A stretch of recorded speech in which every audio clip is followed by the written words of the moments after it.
Well, you're listening to Subculture After Dark with Dave G, and right now we have got a very, very special guest who is about to come onto the show because Godsmack are about to release their brilliant brand new album, and we thought what better way than to find out something a little more about this album than to get Shannon Larkin from the band on the phone right now. Welcome to the program, Shannon. Thanks for having me, man. It's good to be here.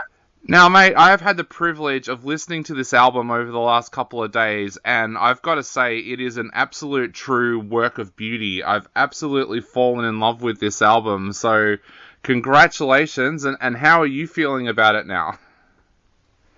Yeah, thank you so much, because we feel the same way. Like, we love this record, and God, after, all the records and all the years, and it was like the most drama-free, easiest one, funnest one that we've made. And I feel it's definitely Sully's best writing, his best lyrics. I just love everything about it. We can't wait. We're super excited, man. It's like we can't wait to get on tour and do what we do, the live band thing. You said it was one of the most fun records to put together. Tell us a little bit about that. What made it such a fun experience?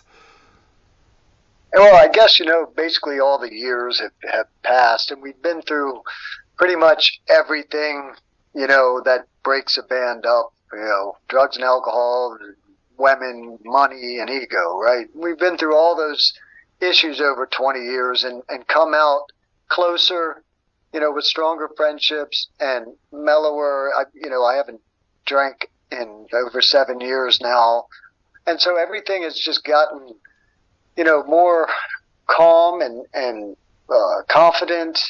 There was no wondering. And then we went in, Sully had the idea to come in and make this our final studio record, not break the band up. We continue on, best times are ahead of us, right? But, the being in the machine part and cycle touring, which are brutal, like year and a half, 2-year tours that we've done for decades, and so it gave a different feeling to the whole recording and feelings, all kinds of different emotions and feelings that were all positive and all good. You know what I mean? So yeah. It made for what we feel is a special record. It's definitely special to us, and we hope that, everybody will get it and understand. How did you feel when Sully started to talk about this being the final studio album? Like, that must have brought up some emotions for you. How did you feel when he first started to mention that? Well, I'm the drummer, so I was like, hallelujah on final record, only because, as it's a very physical instrument, and the way I play it, too, in hard rock, heavy metal, punk rock, whatever, it's a very aggressive way and style of hitting drums, and so... And I'm not some old fart, you know what I mean? I'm 55, though. And so as the years progress, you know what I mean? I personally don't want to be the guy that's the old man up there trying to look young. You know what I mean? I feel like it's, especially in hard rock, heavy metal, it's fake. Because that music is founded on aggression and piss and vinegar, right? Yeah. And so, I felt, so when he said that, right away, I had no negative feelings about it and, no sadness or anything until later, once the realization, really sunk in, because we're serious. And there's already haters out there. Oh, yeah, they'll just come back in 2 years, make another record for the money or whatever it is. We don't need money, and we certainly don't need the accolades and all that crap. You know what badge we wear, and our favorite badge out of all, you record sales and concerts, all that shit. We have the badge of longevity. Yep. And that's our we're most proud of that. Because, it's really hard, this business, particularly for same dudes to stay together 20 years and have a successful band. And, it's hard. It's really hard. And a lot of people, I don't think, realize how hard that is on many different levels. The business itself, it takes almost as much luck and chemistry as it does talent, to be successful in this business. And so to have come out of the other side in our mid-50s, could we go on and just keep making records? Sure. But historically, even the Rolling Stones, it's like records don't sell as much as you get older and older, and you become a nostalgia band. You know what I mean? And so we're okay with playing concerts and being a nostalgia band. We already have fans that come up and say, yeah, I got you guys.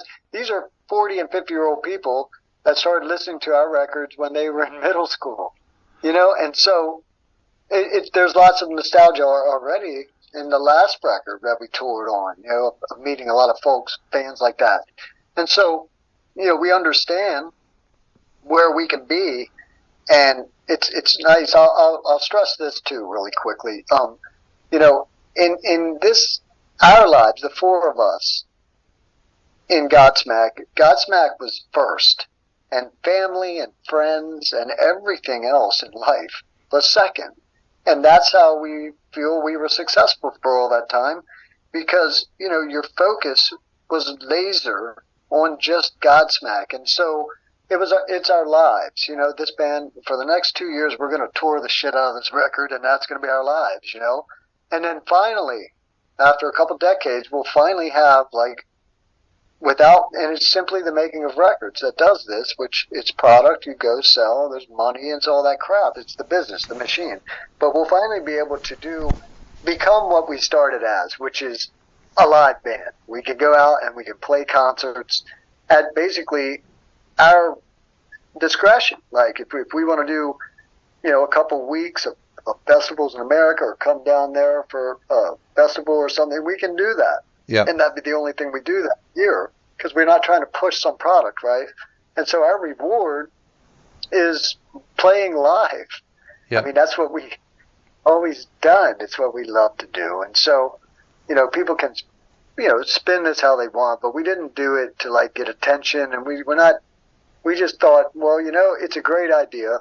When he brought it up, Sully brought it up, and the four of us all talked, and I just gave you mine, but everybody had a reason why it was a wonderful idea. Oh, we can go out on top and, whatever, and not have to break the band up. No big cash cow money grab like vinyl tour, to where, and then 2 years later we come back. We're not going to do any of that. We figure, we can go as long as we can, where we still feel that we're strong enough to get up there on the stage and represent our music, that a lot of it was written 2 decades ago, full of piss and vinegar, Yep. And here we are, happy, older musicians, and so, as long as we feel we can be real on the stage, we will continue to play into our 60s, Yep.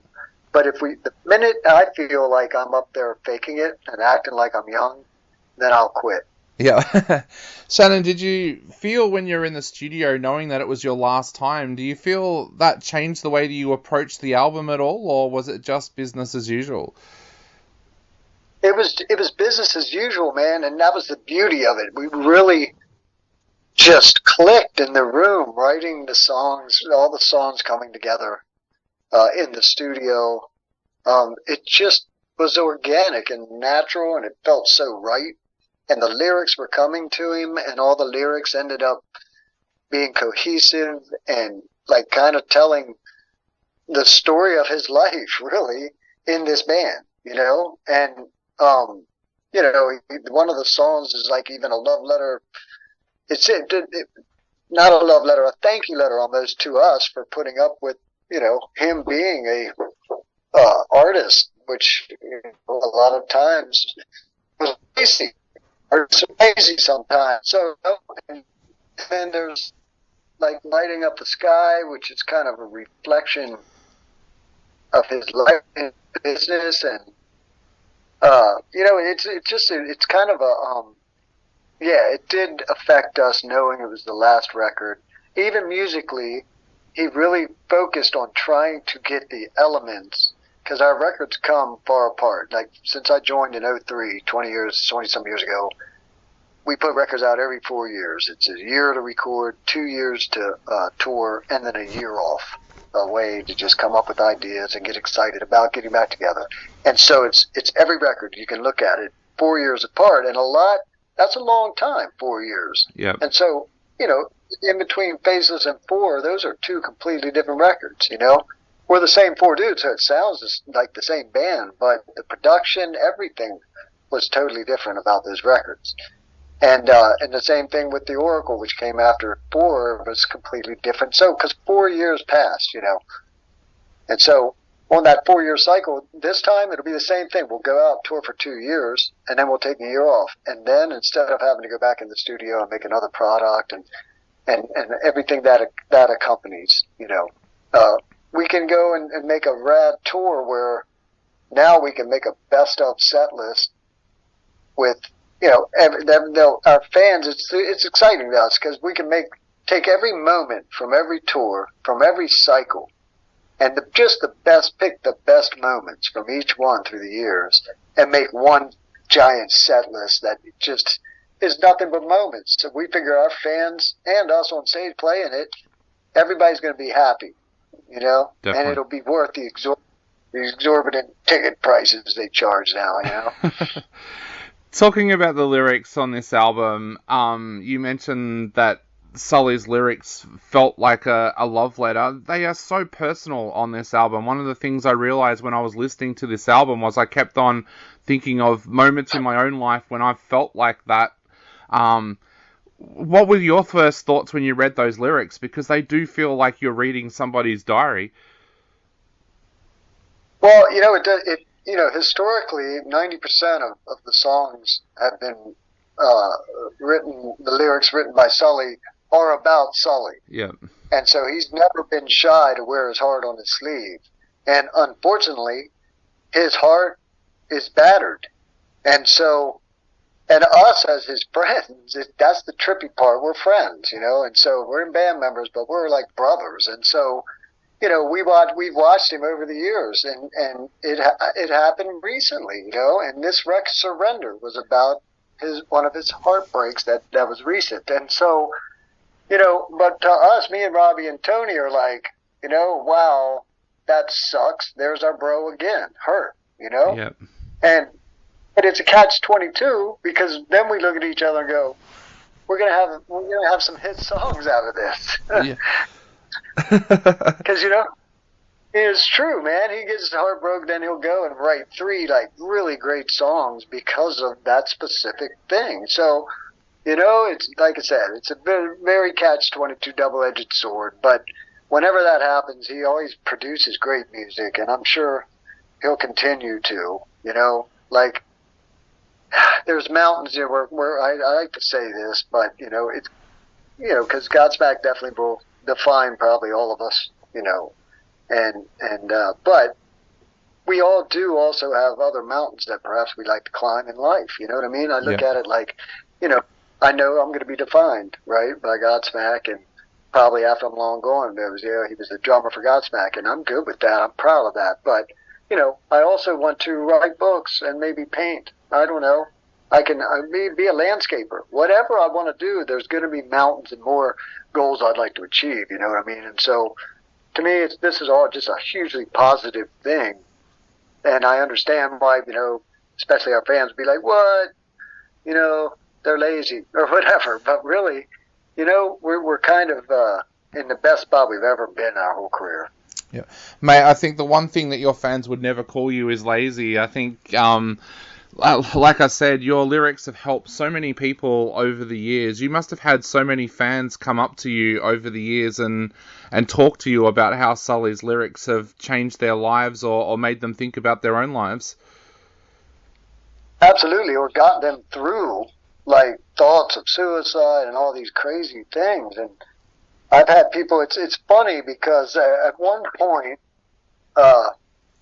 we were touring and Sully was going through a dark time with something and refused to do meet and greets, right? And so, but these people, would pay to meet the band, but and so, Tony and Robbie and I would come out and this wasn't everyone, but certain ones, sometimes he wasn't feeling good enough to do the meet and greet. So we'd come out and do them. And so Robbie would come out, sit down at the table. They have a table and people walk up, and we sign their stuff and stuff. And so, Robbie comes up, sits down. I came up, sat down. And then Tony, my boss, came up, sat beside me. So I'm in the middle. And all the people just, there it was, I was Sully. And I don't, like I said, this one girl, like everyone was tripping out, but it was a line of at least 100, it was at a festival, so it was outside too, and it was outside, I had sunglasses on. But, the first person that did it was this girl, and she was literally crying and telling me how my lyrics got her through, the worst times, the lowest times, the suicide times of her life, And she was crying, and so I wasn't going to go, I'm not Sully, you know what I mean? Yeah. So I kind of got up and I hugged her and I said, that's great, and whatever, and signed her stuff, and I signed my name. I'm not going to sign his name, but I didn't want to burst her bubble. But then, ironically, this wasn't all the time, but that day, everyone else in the line just thought I was Sully. And that, it was really unique for me, to hear. Almost every other person was about his lyrics, how they helped them. And so that day really put me in his shoes for a minute and made me really proud that, his lyrics mean something to people. And I always tell people, to me, he's like the hard rock, heavy metal Bruce Springsteen or something. He writes these lyrics, and they're not super metaphorical David Bowie clever lyrics. They're like very blue collar America, and they touch our fan base just in a way that they can relate to. And it's because he's not ashamed to wear his heart on his sleeve and tell it. His songs are real, and to get across on the radio, your song's got to be real, and I think that's what makes a hit. If people can relate to this thing, and then boom, they'll let it in their lives. Definitely. Shannon, I wanted to ask about your body at the moment as well. I know a lot of drummers who have said that the pandemic came as a little bit of a blessing because it meant that they had almost 2 years off. How's your body feeling before you go out on tour after that little bit of a break? Well, we never really took off. That it's funny, I told you about the 4-year plan and the 4th year being the year off.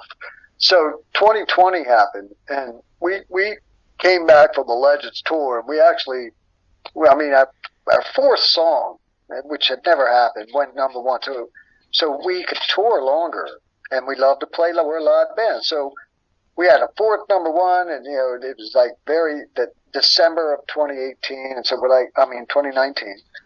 And so we're like, boom, we start booking 2020, when that would have been our year off anyway. But we started booking it because we've never had a record with that many hit songs, kept hitting, so you can keep touring, which is where we love to do. So 2020 comes around, we had all these shows. We had booked all the way up into the fall. We had all these cool shows like opening for Metallica, and all this cool stuff was headed up. And then, of course, you know what happened. The pandemic, boom, everything shuts down, the world shuts down. So we went ahead and said, all right, then this is the year off that we would have taken.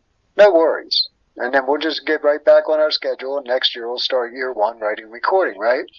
2021.